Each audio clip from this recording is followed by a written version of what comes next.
ఇక్కడ మార్చిన ఒకళ్ళ మార్చిన మార్చేది ఎందుకు?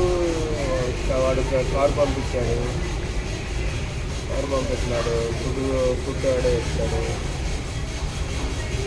ట్రావెలింగ్ ఇతర ఖర్చులన్నీ వాడే పెట్టుకుంటాడు.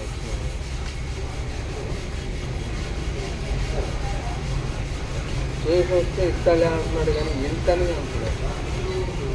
అది కదా నా బాధ.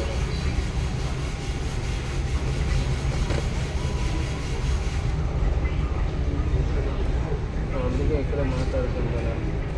నేను అసలు వెళ్తానే దానికోసం ఏదైనా మంచి కంపెనీ పెట్టి ఇరుక్కున్నాం.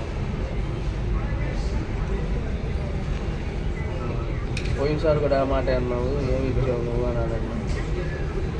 నేను కంపెనీ మానేసి ఎవరు పొమ్మన్నాడు, కంపెనీలో ఉన్నట్టే తెచ్చాను. కంపెనీలో ఉన్నప్పుడు ఏమి ఇచ్చావు నువ్వు? గట్టిగానే మంచిగా ఎందుకు పోయారా మరి నువ్వు ఎందుకు తీసుకెళ్ళి అప్పటికి నీకు